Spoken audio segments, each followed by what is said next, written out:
Welcome everyone to another episode of Dynamics Corner. How do you implement Business Central besides English? I'm your co-host, Kris. And this is Brad. This episode was recorded on April 16th, 2025. Kris. Day after tax day here in the United States. I hope you filed your taxes. Last minute. You filed your taxes. How do you implement Business Central in a different language? And what considerations do you make for the user experience?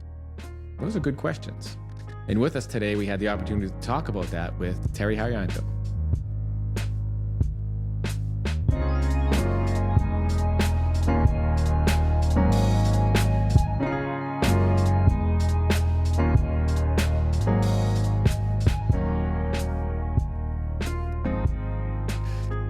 Good morning. How are you doing? Hello. Good morning. Hi, everybody. Hello. I always feel odd saying good morning. Good day. I How about know. good day? When it's Good day. evening. Greetings. Greetings. Everyone who listens to this must hate it when we always say like you're coming to us from the future, but I'm always impressed. I understand time differences, but our time difference is so large. It's like the That other it's- side of the world, right? It literally is the other It side is. of the world. It is. It's when I wish that we would just go to one time zone. I wish to. Period. Or maybe And- as I wish that there is no daylight saving. Okay, I will That- start with that. I would be happy with that. The daylight Yeah. savings time is a whole other challenge, and Yeah. in 2025, I don't understand the purpose of it. So Antiquated. let's Antiquated. solve that first. Mhm. Then we can get on to one time zone, because if it's 6 in the morning, Mhm. 0600, no matter where you live, you just adapt. Exactly. So 0600's breakfast, 0600's bedtime, 0600's lunch. Depends on where you live. Mhm. And then we don't have to question, are you available Yeah. February 25th at 0600? I think when we schedule this call, I thought it's going to be 9, and then daylight saving hits, and then it's 8. So yeah. Yes. It requires to do math and just so much work. Yeah. Well, you're required to do more math because some places do not follow daylight savings time.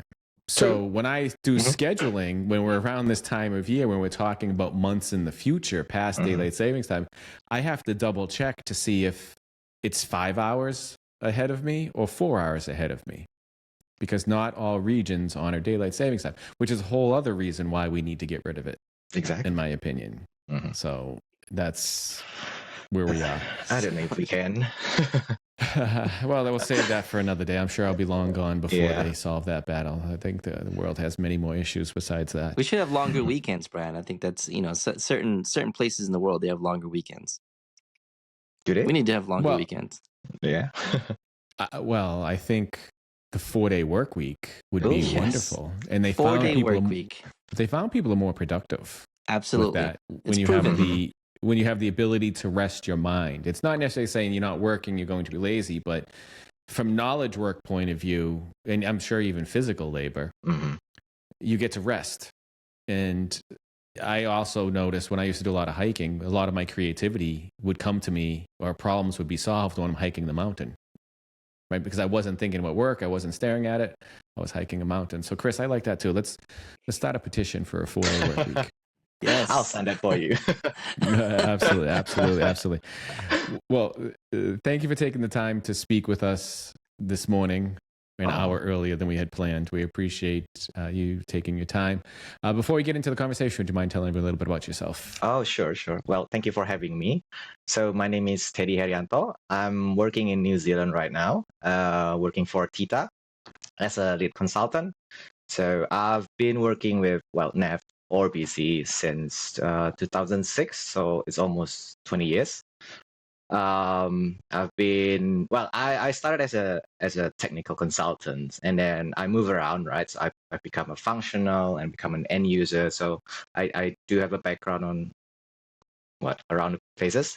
I've also implemented across the country, such as Indonesia, Japan, Australia, and New Zealand as well. I'm passionate about teaching and mentoring. I love learning. I love teaching, and I'm also love the user experience UX side of PC. That's what I'm passionate about. Basically, delivering an ERP solutions that's people can enjoy. So that's pretty much. Oh, I also have a blog called That Nav Guy, so where I blog and I share my knowledge. So yeah, that's pretty much about me, I guess. That's great. New Zealand. How did you end up in New Zealand? It's a long story, but to make it short, we I was in Japan, right? Working in Japan, and then I was talking with my wife, and Japan is a good place, right? If you want to visit, if you want to work. However, we don't feel that it's good place to settle because it's fast paced. Everybody's busy. Everybody's just working. So we kind of want to settle down, have a more balanced work-life balance. I don't know if there's a balance, but yeah. They don't so have the we 4 days, right? Yeah. But praise God that I managed to find a company that's actually kind of like respect that. So it was okay for me to let my weekends be weekends. You see, so I didn't need to work late hours. I didn't need to work on weekends. But even then, there's a lot of pressures, right? So we talked about it, and then we decided that maybe it's better to find another place where we can have a better work-life balance, and especially when we want to start a family and so on and so on. So because my wife grew up in New Zealand, we just thought like maybe New Zealand is a good place to live. So and here we are. Well, no, it's interesting. At least you have it. That work-life balance, or what you could call that work-life balance, I think that's defined differently by many different people. And Exactly. I've seen some say that there isn't a work-life balance, or you can't define the work-life balance. It just has to become on your habit. But it is important. I realized it more as I got older. Yeah. And also they understand the importance of it, because when I was younger, I was eager to work and do all of this. But then as I got older, I realized the importance of time. And then also, just as we started talking about before, the importance of taking a break, because that break is important. And working 16 hours doesn't mean you're more productive than someone who's working 8 hours, or even someone who's working 4 hours. It's what you can accomplish in the amount of time that you're working versus just working it all that time. And then I know we all know when we're sleepy, our thought process is sometimes a little askew. There's a lot of variables in that though too, because that's a generational thing. They just work, and then it could be a cultural thing too, where you work, and then as you get older, you're like, yeah, it wasn't that as important. Like you're hustling, right? When you're early in your career, you want to maybe not prove to yourself, but prove others that you can. Hey, I can work as hard as anybody, and then you realize, you know what? I was much more productive if I just took the time for myself, and at the same time just have different focuses as well. So that changes too. I know there's a lot of teachings or sessions out there about that work-life balance, but we also have to consider about the cultural background too, because I realized that growing up that in my culture you just have to work as hard as anybody. And then as I get older, when I have kids, I'm like, yeah, I'd rather spend my time over there, right? So Yeah, exactly. Yeah. No, it is important to balance that. So how long have you been in New Zealand? So maybe about 7 years, around that. Yeah, 6 or 7. Take it a little bit. Yeah. Was it all that you had thought it would be? Slightly different here and there. I'm enjoying it. Like for example, it's like in terms of work, right? You kind of have a feeling like, oh, in New Zealand I can rest more, which is true, but it also means because you work, let's say 8 to 5, you gotta need to make sure that you finish your work on time. So you're more productive. That means you work more in a short period of time. Then, Yes, so I you're understand not what you're exactly saying. like relaxing over. So you actually do work more because you're more efficient, and the decision making is quite fast. While if you work longer hours, people tend to stretch it. Like, oh, let's wait until tomorrow, like later, and so on and so on. So I think there's a little bit of different in terms of productivity. You It is. It's the Yeah. output. The It's the output's the output, yeah. important thing. That's what people need to measure. That's what we were Mhm, talking. It's how do you measure someone's productivity? You don't measure mhm, it by the amount of time it took them. I mhm. mean, granted, the amount of time it took them has to be relative to the task, but it's what they produce and the time that they work on it. It's almost like that toothpaste, the toothpaste. You know, the toothpaste, you can Yep. work with toothpaste. It's a big toothpaste.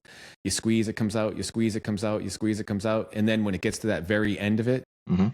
it's almost like that very end that you're trying to push out and you're pushing in. Right, It right. lasts Somehow almost it lasts. longer. Yeah. It lasts longer than like the first Exactly. 90% of the tube. Yeah.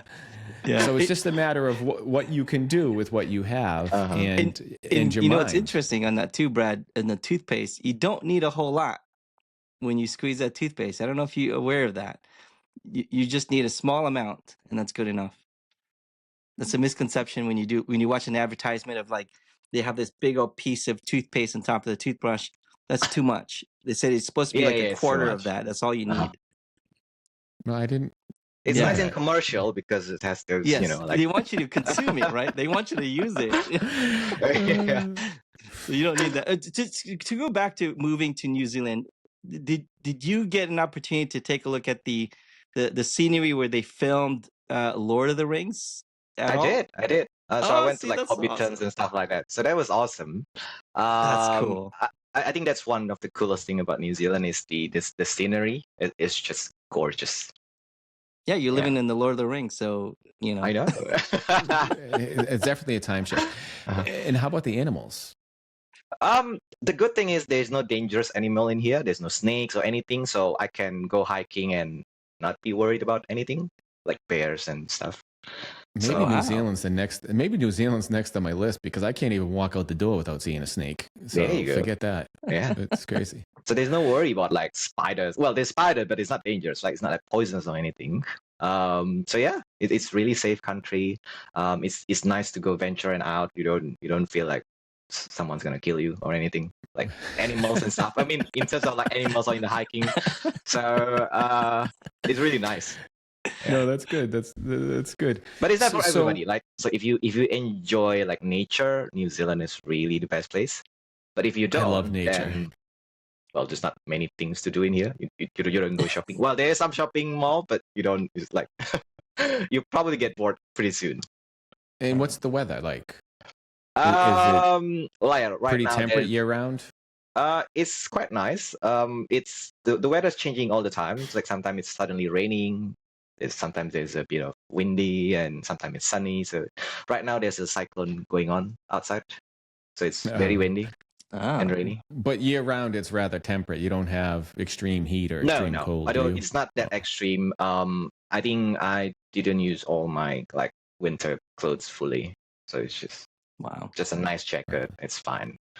all these places I have to check out, Yeah, including the places in the United yeah. States. Well, one of the things that you had mentioned is you're sensitive to user experience Hmm. and making sure that somebody has a good experience with ERP. Hmm. In your opinion, what defines a nice user experience? Well, it different from user to users, right? I think like if you look at the user perspective, right, what they want to do is just to do their work. Um, I would say to finish their work faster, so they can go home, for example, if they're allowed to. So not having like time to think about like errors and stuff like that. I think that's can consider a good user experience. When they see the screen, they know exactly what they need to do. Oh, I need to do this. I need to do that. There's no need to think. There's a lot of like prevention being put place to prevent them from making a mistakes. For example, like if error happens, and error does happen, right? The error will tell you exactly like, hey, this is what you're supposed to do. So I'll guide you to the process, right? So that is part of the user. Actually, there's a lot more. So when people talk about user experience, people like to focus on the interface only, which is part of it, but it's more than that. It's basically the whole journey when you start opening your browser, I would say, putting in business centrals and how they navigate things and personalizing and so on and so on. It's all encapsulates into that, and can call it the user experience. Yeah, I like that you call out that it's not the user experience is not just the interface they're interacting, but Mhm. the full gamut of what they do day to day. You Mhm. calling out that the when they're interacting with the application, that they should know what to expect in terms of results, and of course Mhm. how to properly get over any blockers quickly without having to figure out what does it even mean, because that kills the user experience. They get frustrated and so forth, and then they go look at and Google stuff, and then can create chaos after that.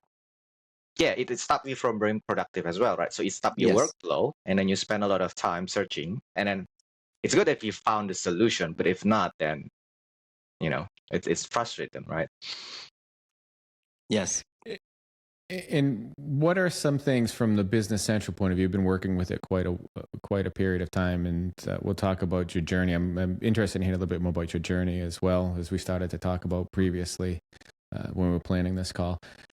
But what are some things that you feel within Business Central help enhance the user experience, whether it's from the user interface point of view or from a coding point of view or a process point of view? Some of the things that you found made the journey for a user to be more pleasurable? In you mean in terms of standard, what Business Central offers, right? So there Yes. are certain things that is quite good, like the personalization, right? So you can personalize it, you can change your profile and so on. So I think that is pretty good, like having a role center, having a dashboard. So I think that's a pretty good user experience. It's more modern now, and it's because it's browser based. You can easily copy and paste. So I think that's a step improvement from previous nav. Um, and then uh, I think it's more intuitive right now, compared to before. I think back then when they released BC, it was a bit clunky, and I didn't like it. But after a several version, I start to like it. I was like, I think this is better, and I don't want to go back to the nav version anymore. So there are improvement in terms of that. I think it's nicer right now to you have a click, and then you have a shortcuts and so on and so on. So those are the things that probably simple things, but improve. I think there's also one thing that they recently added, like let's say the on the sales line, normally the quantity ship you cannot click on it, so but now you can click and then it pops up. So there's a simple, nice like enhancement, but it makes the experience a little bit better because you can now go through a lot of different places in just a few clicks. Yeah, I'm a big fan of the personalization. And one of the Mhm. things that I still see quite a bit is that there's a lot of development on some of those personalizations where I Mhm. see requests for hide this field, move this field, can you do Mhm. all of this? And I always say there's a difference between customization and personalization because Mhm. the personalization will stay with you, Mhm. whereas the customization becomes, in my opinion, technical debt because now it's code that's hiding the fields or moving the fields around, which Mhm. requires some sort of development Mhm. versus a configuration within the application. Right. So, from what I've seen, personalization is underutilized in that sense, but No, no, I I'm agree. not certain outside that way. Is that have been your experience as well? Yes, but I do wish there's a bit of more layer into it.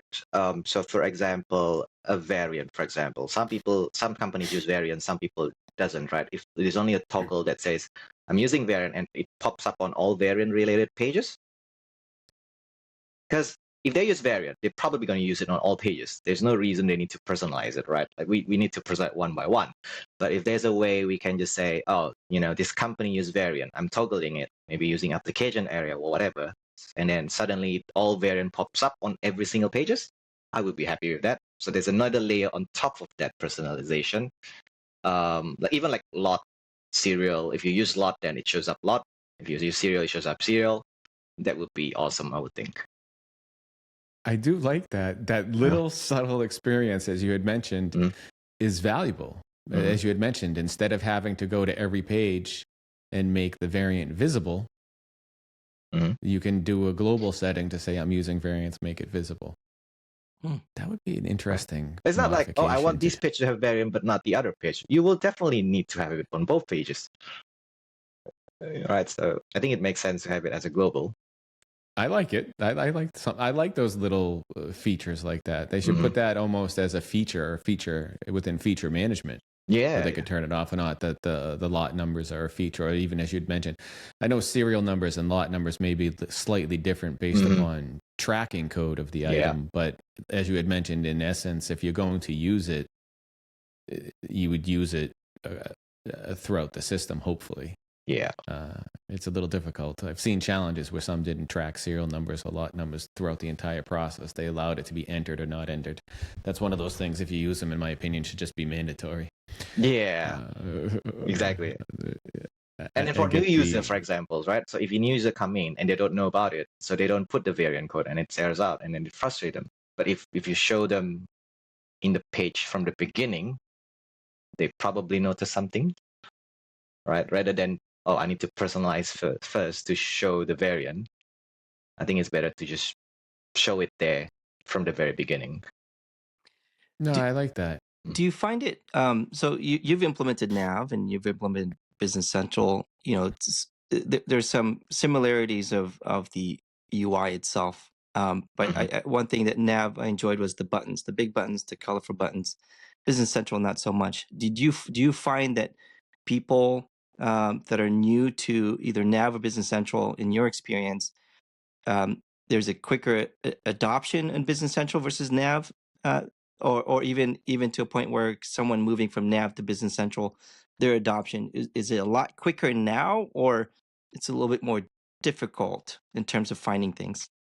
Um, I think there are certain things that NAV is actually better, and there are certain things that PC actually. I think I would think that PC is faster because it's more modern.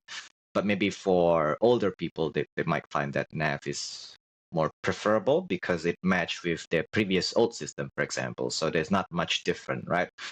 But if they haven't used ERP, or they use this quite similar modern ERP, then they probably find it's quite easy to adopt. So I guess it's different from person to person. Yeah, Yeah. it makes sense. Yeah, and with user adoptions, it's always going to be a challenge to use a new system, right? Especially an ERP system. So I think our job as a consultant is to make it easier for them. I normally told them that, you know what, it new system is going to be a challenge. You'll spend, like, I don't know, a month or 2 or 3 to get used to it. But after that, it get better. That's something that I promise you. If you cannot, if it's not getting better, talk to me and then we'll sort things out. Um, yeah. That's very good. And that's one of the things that I see in many implementations is they start to use the system day one and they think, and you had mentioned this could be with any new system. It's Mhm. not necessarily just Business Central.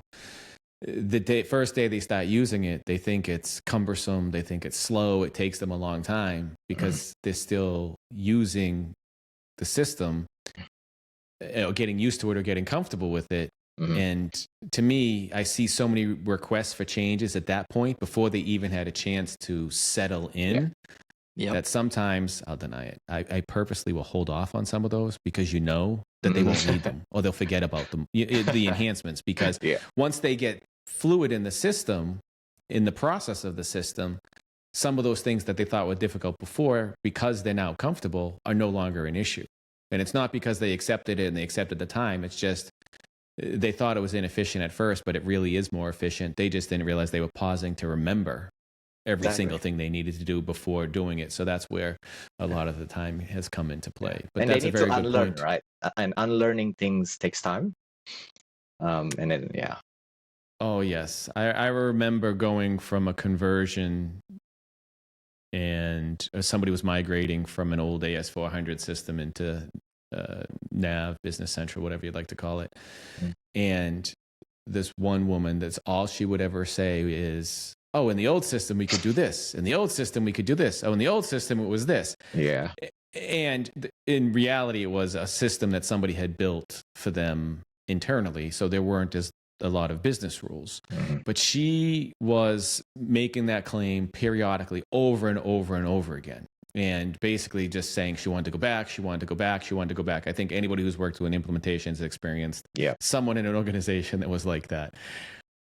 Then fast forward a period of time and they were making an acquisition Mhm. and they had to use the other company's system to help, through the transition.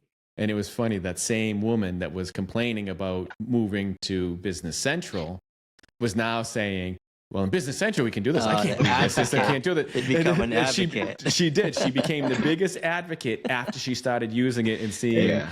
the benefits of the interface and the experience with it, that I just sat back and I laughed, because she was one of the more challenging users to bring forward. But then also, now that she was using it, was the biggest advocate for it. So they can, Maybe someone that in was those her situations, superpowers, man. Oh. just be an advocate for whatever she was using. That's a Yeah, good an advocate. superpower. Yeah.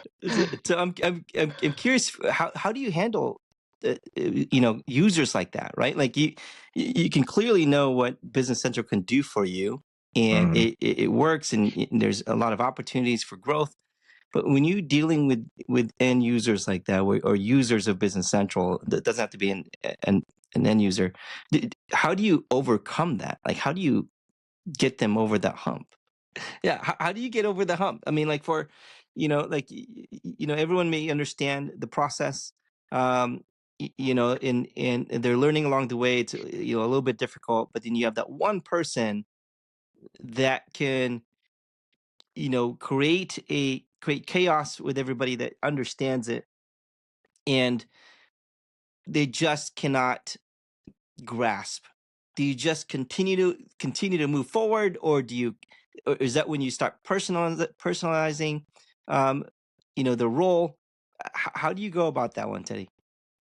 I think it's case by case, right? So and I think with any implementation, like y- you cannot make everybody happy, unfortunately. So you try your best, try to explain things, and then you try to reason, it's like, oh, this is what it is, and then sometimes you try to help, right? Well, let me personalize it for you, or let me hear. So I think one of the first step that you do is basically to hear their side of the story, like because I've been an end user as well. I've been frustrated well with my system as well, so I know how they feel, or more or less. So talk to them first, and then see, or maybe they have a good point, right? Oh, this is how you do it before. Oh, okay. So then maybe let's try to do it this way first for a few couple of days, and then if you think that it's still not, let's talk again. And there will be a time when there's nothing else you can do, right? So that's when you start talking with like the other project managers, for example, to see if there's any way you can actually do it. So you bring other people in, and then you try to solve on how to tackle this issue. And then sometimes maybe you just need to keep moving forward, unfortunately. But I think initially I would try to persuade that person, and then try to explain. And then we sometimes we do go to the customization part if it does make sense, right? If that person say that, oh, this is this and this is the reason why I'm doing this, and then it's like, okay, that does make sense. Let me bring that first. Let me talk to that for our team. We have a team, and then we discuss it, and then it turns out that that person does make a good point. So let's go to the customization part. But that's probably towards the end, because ideally you don't want to do customization, but there are times when you do, and you need to acknowledge that that person is right, right? Yeah, and I think that's a great call out, because and I think it's okay, and I think that people should have that conversation, whether it's a tough one from you're dealing with a user that is very adamant, but you hit a good point about just listening to them and understanding, okay, what is the reason why you're apprehensive. And a lot of times in my experience, where they're so used to the old system, they're not realizing that it was also customized to do a Mm, specific process. And yeah. so from their experience, they think like, why can't Business Central do this? It did it over here. Then once you know, unravel and you realize actually it was automated for you. And that's why it seems to do it that way.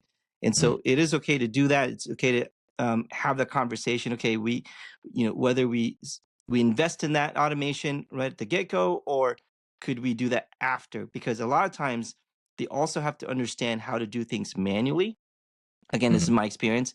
They have to learn how to do things manually if the automation doesn't work, right? Yep, There's yep. been countless Mhm. times where like the automation or the job queues stop working, and then nobody knows how to create the sales order because sales orders just come in. It just Yeah. does it, you know, does it for me, and then it stops working, and they're like, I don't know how to create a sales order. So it's really important for you know users to it's not only you can still automate things, but also understand if it doesn't work, you should learn how to fly a plane, right? If autopilot doesn't work, you should still at Mhm. least be able to fly the you know land the plane as well. Exactly. I'm hopeful that the pilot knows how to land a plane. That it just to tap onto that, the communication is important because, as you had mentioned, someone may have a system that may not have as stringent rules, or they may not uh, understand something that was part of the process. But I also have found sometimes they need to make sure that they understand what they're doing and why. Yeah. Mhm. Because one, if you talk with them and they feel like you understand them and you listen to them, that helps give them some reassurance. But also sometimes saying you have to enter this field here because it impacts the picking process in the distribution center, for example. Mhm. So if they have an understanding of the importance of what they're doing or why they're doing it, sometimes it's also a little less challenging, I have found. Yeah, yeah. On top of the points that you had both made about listening to what they're looking for, and Mhm. Kris, to your point, is it's understanding the process, Mhm. how to do the process, Mhm. but also it's just to put on top of that why they're doing the process sometimes can bring that user adoption level up a little bit higher, because now they realize they may be helping someone else. Because I have been through implementations where they wanted to make a small change on the sales order, but that change they make on the sales order created several different steps for somebody else in the cycle, Mm, or the life cycle of the order, or the fulfillment of the order. yeah. And it made one person's job easier, but it made a whole warehouse a little bit less efficient. So those are some things to keep in mind as Oh, absolutely. Yeah. they go through that. So it's a lot. It's a lot. I Yeah. think to do the implementations it can sometimes be challenging. Yeah. And you had mentioned you were a customer before, using before Uh-huh. a system before you made the transition over to doing consulting. Mhm. How do you feel that has helped you in your consulting career?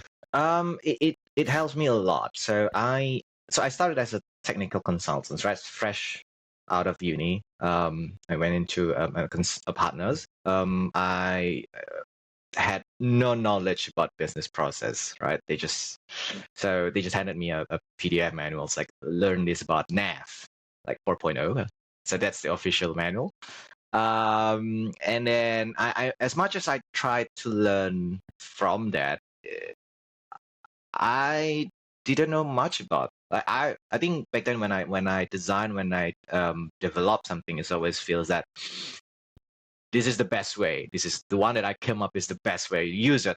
So and then yeah, that was a bit arrogant from my part.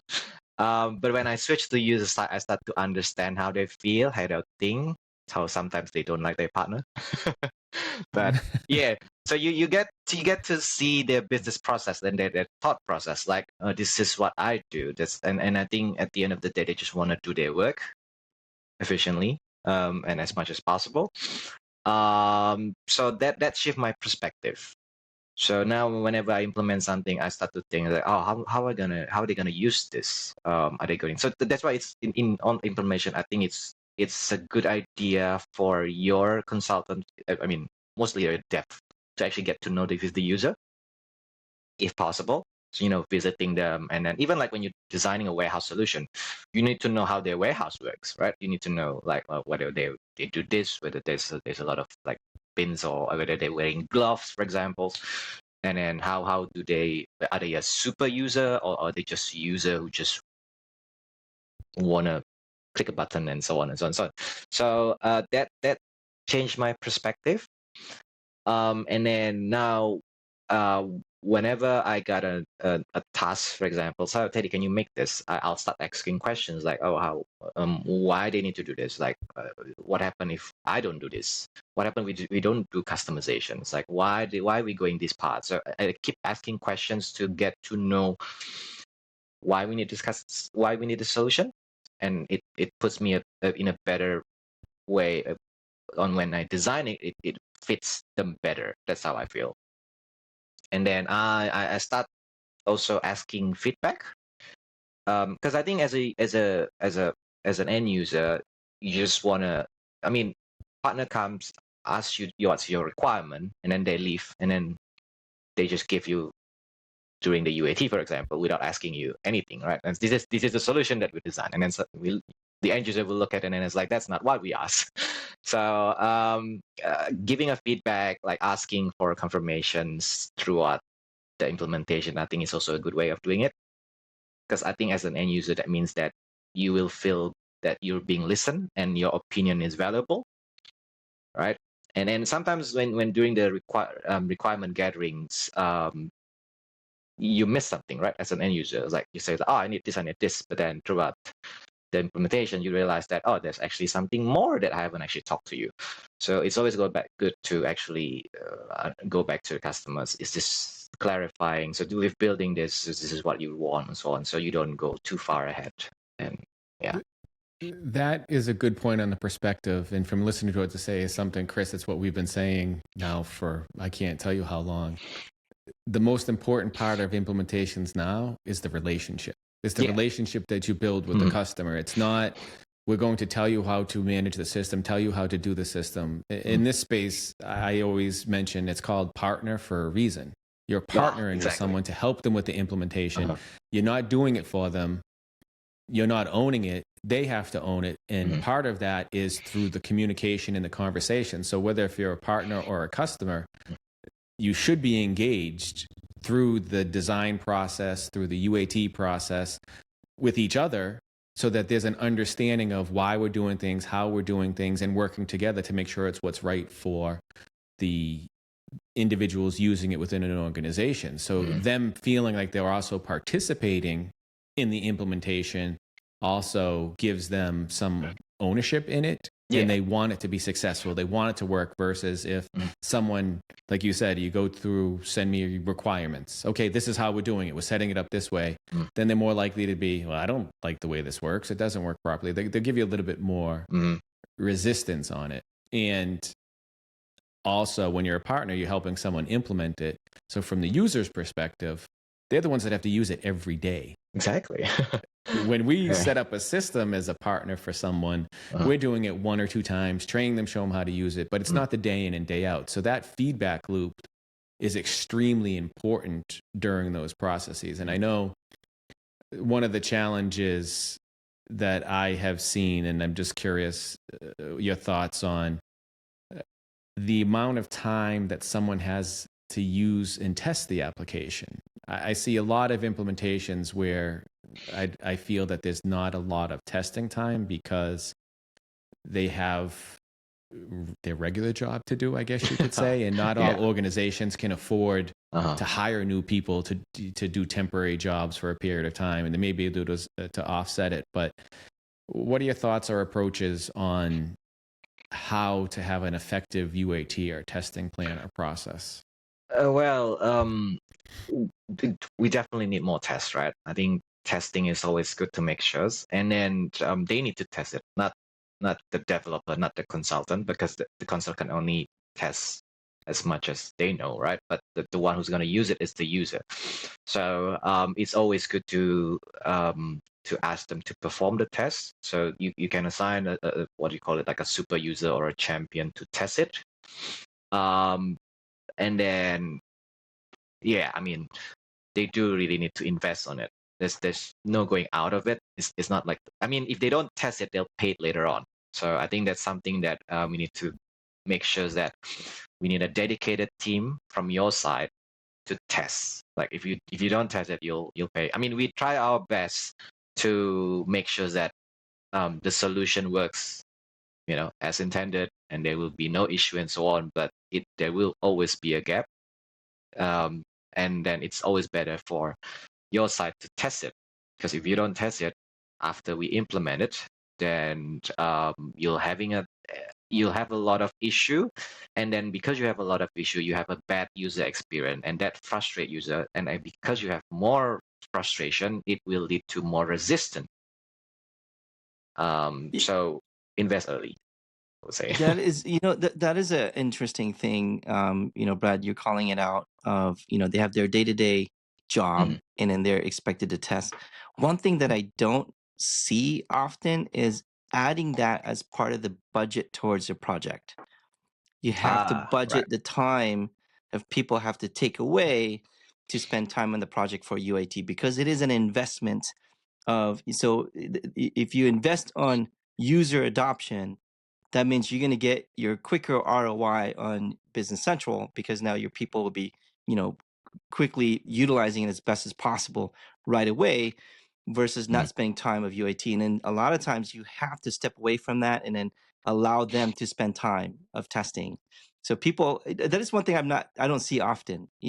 When you're budgeting for a project, not only budgeting for the implementation and the application costs, but they Mhm. don't ever budget the time, internal time, That's a for great That's a when they good point. hire point. Yeah. someone That to is replace. a great point. Yeah. It's because estimates often go with what would it take from the partner point of view to Right. help with the implementation. Exactly. Even if someone doesn't know the number, to see a line item on that to Mhm. say your internal testing, just so that they have in their mind that they need to allocate for that internal testing.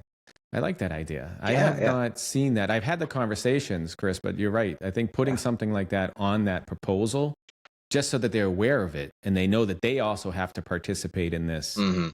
may be helpful as well.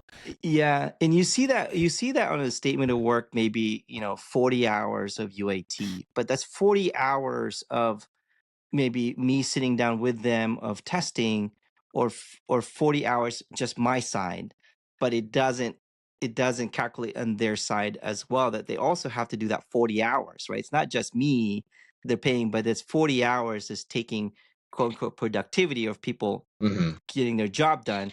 They tend to forget that, as well. So if you look at from an analytical perspective, if you're really into those numbers, I think it's important for end users or clients of Business Central to maybe consider that.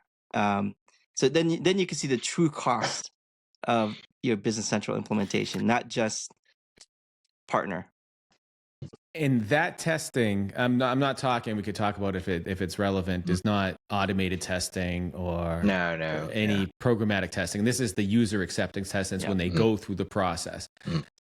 But that's also a training experience. So, Kris, to your point, the 40 hours, and that's the point I was trying to make when I was talking about it's on the cost that they'll get from a partner or an estimate. It's the partner's time. But I would say even if the partner is 40 hours, the customer should be spending more than 40 hours of testing. Absolutely. Absolutely. Yeah. Maybe not Yeah. one person, but collectively across the different departments or the different groups, depending upon the size of the organization.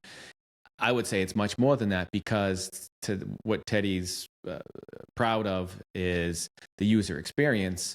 Getting them in to test and use it makes them more comfortable with it as well. So Mhm. day one, when they go to use it, they can get some productivity back as well, because now they have a sense of what they're doing and they don't have to wait for someone to show them how to do it. So to keep up with the shipping, to keep up with the collections, to keep up with the orders, having that time up front also saves you time during the implementation.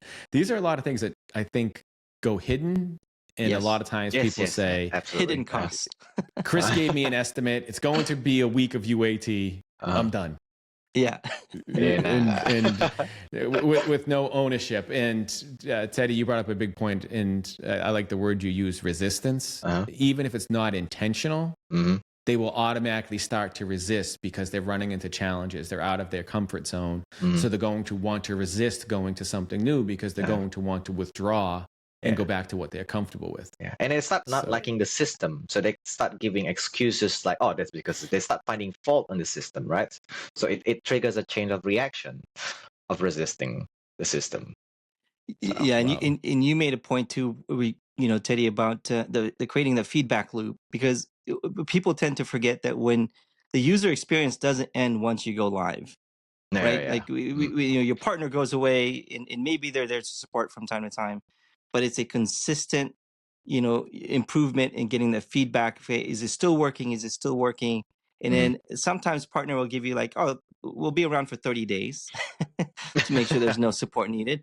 But it shouldn't be that in that case. It should be a long-term partnership. Had Brad noted earlier, that's why we don't use the word VAR anymore, right? Because it's value-added Ah, yeah, reseller. yeah. We're just not a reseller. We're a partner.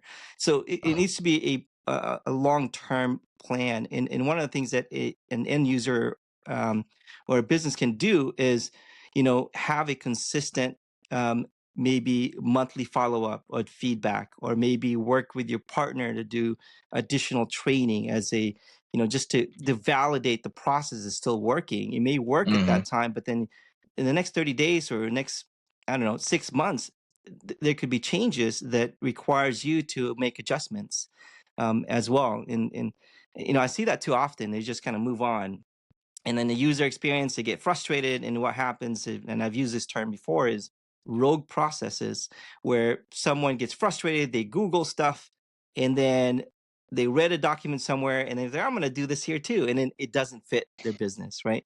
Yeah, They yeah. start populating records where they shouldn't, and then now you have technical debt, right? um, Mhm. but to your point, yeah, you have to do this as a full gamut of, you know, user experience, not just from that moment on, and that's it. Yeah. Yeah. That's a good point. So, Yeah. Teddy, you know, what are the biggest resistance, the most common resistance you get in terms of the user interface or user experience when they're, you know, getting on there? Is it typically the navigation component? You know, what are the most common ones that you've encountered? Well, like Brad says, normally people compare with the old system. You know, like, oh, in my old system I can do this, in my old system I can do this. So it's always like that, the biggest part of it. And also there are some parts where they don't understand why they need to fill in certain things, right? Well, I've never filled in posting group before. Why do I need to fill in the posting group now? And so on and so on. So and then sometimes like even like with personalizations, right? If I don't need it, why don't you just hide it from me from the very beginning, for example? Even though we teach them that you can actually personalize.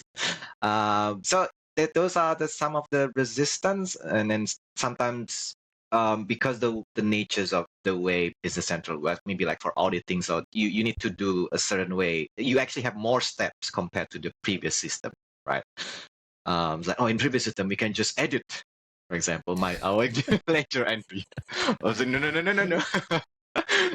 Yeah, so there's a reason behind it. So trying to trying to make them understand, I think that's sometimes is quite a challenge. And then sometimes, yeah, you kind of need to say this is the way the system works. There's a reason behind it. It's for auditing purpose and so on. You're not supposed to edit if you make a change. You need to do a credit, and then you need to do an invoice, and so on and so on. So I think that's probably the quite common resistance. Yeah, that's funny you're calling out like being able to edit. Like that's common too, coming from another ERP system to Business Central. Where like, why do I have to create an order and an invoice? Can I just create an invoice? You know, what if I just Yeah. credit? Can I just reverse an invoice? No, you got to create maybe a sales return order, right? And then Uh, create a credit memo. Like there's still all of those things that you do have to take the time to educate and slow mm-hmm. down, right? Sure. And not just so quickly, you know, be brash about it, and then like they get frustrated. Exactly. Yeah. I think of everything you're saying. It's when you start to get older, you start to reminisce a lot. And I think this week, I don't know, maybe I hit a point. I'm starting to reminisce about a lot of things. Chris is involved in some of the chats I'm in about reminiscing about things from before. But I was just thinking of so many implementations that I have gone through and some of the conversations I've had and going through it. Then I started thinking, I spent my life doing ERP software. Like you wouldn't even think that people would go through that whole process of implementing ERP software systems as Mm. well. So it's see now I'm gonna You it's know, just there's I had a conversation. We just came back from a conference. I had a conversation with somebody about you know, making ERP or have an ERP class at universities. Have you Oh, guys heard okay. about that? Like there's No. No, a no. there's been a push, or at least an idea out there, that they should make it as a curriculum at universities of how to utilize ERP. It doesn't have to be Business Central. It could be just whatever Mm-hmm. ERP, because nobody realizes that a lot of business requires ERP, not just a finance software. And so I thought it was pretty interesting, a great idea for future talent. Utilizing Business Central or some form of ERP is to have an ERP curriculum. You guys heard about that? I Like, haven't heard No, anything no. about that. I'm trying to think. I understand understanding core financials if you're a Mm-hmm. finance major or even a business major. But I agree now that thinking as part of a business major, would they also cover inventory and proper processing? I think some of the other majors, maybe as an elective, would be beneficial. I could see it in the curriculum. But to be honest with you, I think the whole educational system will change soon because now we have tools online to help us learn things versus the studies which give us the discipline of showing up, I guess you could say, and learning things. But Mm-hmm. that is interesting. I would like to see that is in some business classes to make sure you have the full suite of how to properly operate a business utilizing the software. Yeah, yeah. No, I I think did that's not. an interesting because it's everywhere, right? ERP is everywhere. I mean, if you go work somewhere, they're using some kind of ERP software. So getting to know that in a school, in uni, that would be a great, um, it helps you get into that company as well because you already have the basic knowledge, right? Because when I joined as a partner, I have zero. So yeah. it's like, what is customer ledger? Well, even as a career, right? Like, getting into for me, I just stumbled upon it. It's just Exactly. like, right? It's like, oh, this is actually awesome. This is fun, and you build a Uh-huh. career and you build a good livelihood. Mhm. And for many that don't realize that until later in life, but if this was an opportunity for them to understand, like even just learning how to implement ERP, you can build a career out of that. Why isn't that not part of an option True. in schools? I think it would be amazing. Then when we're looking for talent, it's like, oh yeah, we can focus on people that took ERP curriculums and classes. Mm, I think that would be that's great. a good idea. It's something targeting a functional consultant for them to understand business processes in the sense of the applications that you use versus the theory of it. Mhm. Similar to the reskill program where they go through how to use Business Central. I agree with you, Teddy. Some of the terms now, to me, are like standard terms. Mhm. And some people don't know. Like, try to explain to somebody what a posting group is. You mentioned posting groups earlier. I'd love to hear everybody's definition of a posting group. I want to ask either one of you just to not put you on the spot, but maybe one of the future guests, Kris, will have to put on the spot to see if they were listening and they rehearsed. but Because what is a posting group? but you know what I'm saying? Like I think it's important to educate earlier, because now they have AI curriculums in school. Like, why not ERP? I don't know. I don't know, man. Like, I think it'd be amazing if we could get that. And then we could be, dude, Teddy, Brad, you could be professors, man. Ooh. That could be a shift for a career for for Maybe. for some of us. They're like, I would take a position in a university teaching ERP software. Absolutely. So Or just the processes behind ERP software. We can pick different applications to show how they do it differently Mhm. and understanding the concepts of picks, consolidations, all uh, the, that the would be fun amazing. things. Good Uh, retirement plan. Right? Like, if they make Yeah. that available, like once I retire, maybe I just want to become a professor. Kris, I think you should start a university. KU, Kris University. Ah, there you go. You could You can start apply for having it. start doing an 8-week course or something, and then eventually you can break it up into having semesters. I'm sure there'd be plenty of individuals that would help teach the basic core concepts. And again, it's just the core concepts of Yeah. Mhm. running ERP software and going through an implementation. That's See all these interesting things. Now my Whoever's mind's listening to this there's is probably gonna go ahead and like, oh, that's my next move. I'm out of here. Yeah. I'm just gonna teach. uh, training or teaching, whatever you'd like to use, is becoming more and more popular. I see. We do have tools online such as Copilot. A Mhm. lot of individuals share. Teddy, we'll talk about your blog in a few moments as well. Share a lot of information. But Kris, you mentioned the conference that we just came back from, and I know you and I discussed. One of the things I left from the conference, which was amazing. The conference was amazing. I left with seeing where there is a need for, we have all these features, we have all this documentation that tells us what it is, what it does, but I don't see a lot of how do I apply it, right? So we have these features and functionality where it's now we have a group of individuals implementing ERP, whether it's on the customer side or the partner side or even somewhere else, I guess, if that even exists. Let's just think, how do we implement, how do we apply, how do we have our critical thinking so that to go through to solve somebody's problem, how do we know which feature, which function to use? And I'll say it, I sat in one of Jen Claridge's sessions. I give her a plug again for this. Don't tell her. I don't want to tell her that I enjoyed it. But she did the projects versus production orders, which is great because she started off saying, okay, projects were added, well, renamed or whatever, and this is what it does. Production orders, this is what it does. But she actually took that and made an exercise in her session of, okay, this is what the customer's requirement is. Which would you use? And then she went into the why. So it fostered the thought of, we have all these features and functionality within the ERP software, but how do we know when to apply what?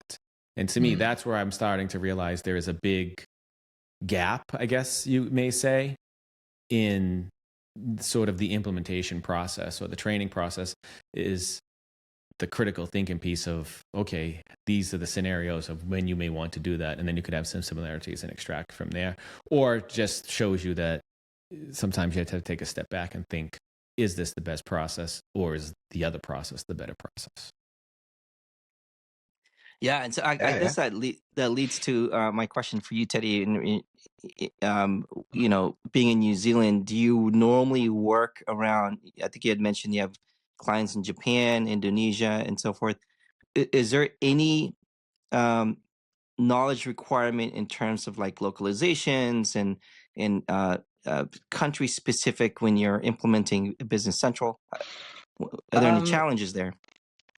Oh yes, absolutely. Like when I first came to Japan, I obviously I didn't know about the Japanese requirement. So that's when I need to rely on my colleague, like to explain to me, what's how do they do things? Like, is there any specific requirement? So that's something that you just gonna need to learn. And obviously, with this kind of limitations, you can be upfront to your client as well. I think that's always my approach is like you bring honesty and integrity into your implementations. So let's say, oh, I want to implement a US, for example. I'll tell them I don't know much about US, but I'll try it. I'll try to gather some knowledge, and I need your help as well to get that right. So like in the financial side as well. 'Cause I can try as much as I can from my side, but I also need your cooperations in order for us to implement this successfully. So yes, there are certain things like in Indonesia or in Japan that requires you to learn. And especially like in Japan, for example, they do have their own like language, right? So they use kanji, for examples, and BC, I think last time I checked, didn't have support for that language. So normally partners implement their own language for Japanese. So if you're supporting a customer that have a different partner, you'll see that there's a different term that being used. Yeah.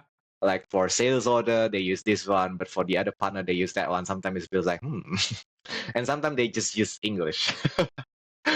So they use katakana to represent the English characters. So sometimes some Hmm. partners actually use that. So to support them is It's actually easier quite to difficult. read. Yeah, sales order. So Yes. It's easier those to are a read for challenge as me. well, right? So Yeah. when you actually take over other partners' work, for example, and then you look at it, it's like, oh, they are using they use two different terms. That's just a language issue, right? Oh, they use a different terms for it, so I need to make sure that they oh, that's not the terms that we use in this partner. We Yeah, use I'm always curious about that because it sounds like you're working with a lot of businesses within those surrounding countries, and then for me, most of my clients, if not all of my clients, are I've worked with is it's just always been using English, and Mhm. so I've never been involved in an implementation where it's an entirely different language.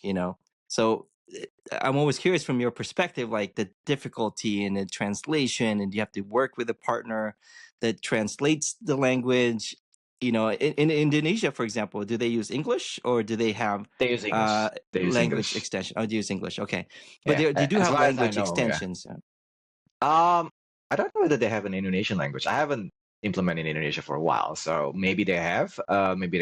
They maybe they just rely on partners, but I'm pretty sure because most Indonesians are quite comfortable using English as like Mhm. as a system, right? So they are quite comfortable using English system. So we normally can keep it as it is, and they're quite quick to learn.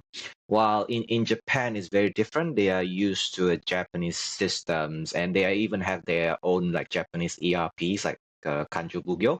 So in order for them to really utilize the system properly, they actually need to have a Japanese language installed. And that's why most partners are actually offering a Japanese extension language. But then when you do a custom solution, you need to start thinking, how do I translate this? So you start digging, like, let's say if you build a new tables and then you refer to sales order number, you need to find out that sales order, which terms that we use to talk about sales order. I was like, oh, Chumon order. That means I need to put the Chumon order as part of my translation. So you gotta need to go all around the places to make sure that you have a consistent terms when you're building a solution, right?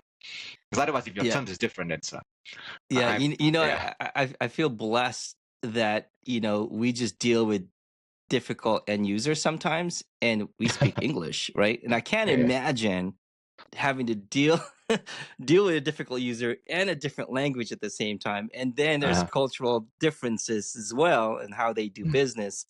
that Mm-hmm. that's fascinating. I'd love to sit in one of those implementation one day. I'm like, just to feel humble Yeah. Yeah. that, like, hey man, we're lucky that we're dealing with some of these Yeah. implementation. I'll take that in a day. But Yeah. And because again, that's yeah. we're isolated, like, well, at least for me, Uh, isolated to just doing English speaking implementation, and just mhm. like, how do they do it? How do they take Business Central on all the different languages? Like, how does that translate in business? That's fascinating to me. It is, and it has its own challenge. Even like implementing it, it's a this especially if you're not a like if you don't speak the language, right? So then you start having a problem of here and there, and then I think when I first came to Japan, I have zero knowledge of Japanese, so well maybe a little bit like ordering food. So I tend to ask someone else to translate it for me. So once I want to finish, I ask the functional consultants or a dev who actually can speak Japanese to translate it for you. I'm copying and pasting it without realizing what's the whole meaning about it. I just hope that I copy and paste the right thing. And That is yeah, true. yeah, Translations are tough because it's tough. sometimes context is Yeah. important because the same word can be translated a few different ways to English and from English. Uh-huh. So Exactly. it's It's very something to take in. and sometimes it Uh, the word doesn't show up properly because like with a double byte characters and so on. So sometimes even though you type everything, sometimes when you compile it and when you show it on the page, it doesn't show up. So you kind of Yeah. need to check the whole things and make sure that everything and every word actually shows up properly. Yeah, and that's true. And it kind of leads me to my next question about the market in New Zealand, or even in that Asia area. Microsoft recently announced that they have 45,000 Business Central customers, or more than 45,000 Business Central customers, but they don't actually break it down, right? So, uh, from your perspective, I mean, is there is there a lot of clients using Business Central in New Zealand, or maybe within the Asia area? I think there's quite a lot. I'm pretty sure it's keep on increasing. If like we've got more and more customers. So I think it's a trend now that we have more and more Business Central customers, and we have more partners, right? So obviously it's not as big as US or Europe, but we do have an increase of Okay, people so of there is business. an opportunity. I know that there is a huge user base in terms of even GP, for example, like Dynamics Mm, GP. mm, So, I had an opportunity a year ago to um, build a community or Dynamics community out mm, in the Philippines, for example. mm, And in Philippines, being part of the Asia area, you know, they use a lot of Dynamics products, and I see the trend of using Business Central as mm, an ERP as well. So I was just curious, any countries outside of that. Sounds like from your answer, there's definitely growth, a steady mm. growth of utilizing Business Central. So so my dreams of moving to the Philippines may still be possible. Do it. Do it while you can. Do it. What I mean by can is while you're physically able, because Exactly. And build a so university many. there, the Yeah, Kris And you can yes, build the University. yeah. Philippines. You can build KU in the Philippines, but we talk with many individuals, and maybe it seems a little more dramatic to us in the United States because the United States is large and we have states, Mm, and some individuals will move from one state to another fairly regularly. But when you start talking with individuals such as yourselves, and we meet other individuals that we've spoken with both on the podcast and in person at events, they pick up and move to a totally different country. It just sounds like a different experience. And I think it's something to do, Kris. I think you should move to the Philippines. cool. We'd be on a bigger time difference, but that's okay. We could figure out the podcast then It's too. like 18-hour, I think, difference. So it's almost the same as I think it's the same as New Zealand. It's like they're ahead. Yeah, So they're ahead. Yeah, you'd be in the future.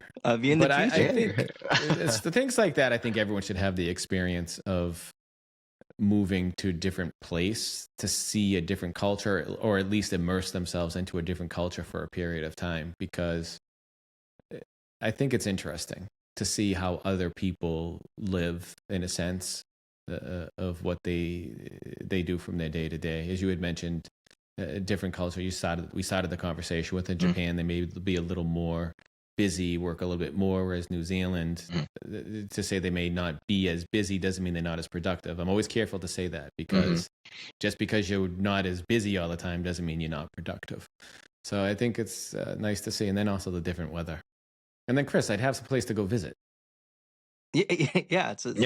it is a tropical island. There's like 7,000 islands, and then you can choose whatever you want. There you Choose go. whatever.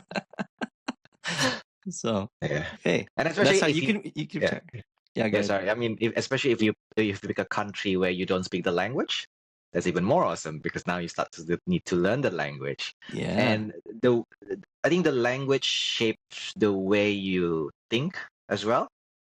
Like I think I found like a lot of foreigners, for example, like US, or when they go to Japan, they start speaking more slowly and try to for other people to understand as well.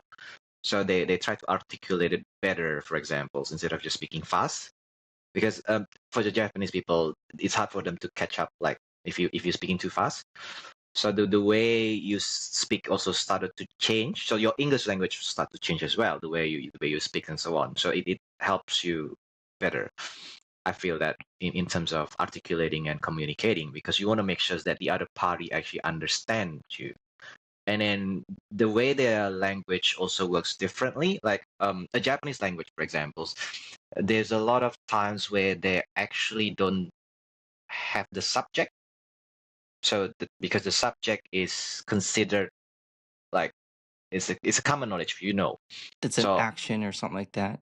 no, Or so it's more towards like we don't it's more like passive, so like the work is done, or implementation will be doing. So because it is understand between the party that who's going to do it, So there's no need to actually use the subject. So most of the time it's used as a passive, like this work needs to be done by this. So so you kind of need to learn how to like captures the intention.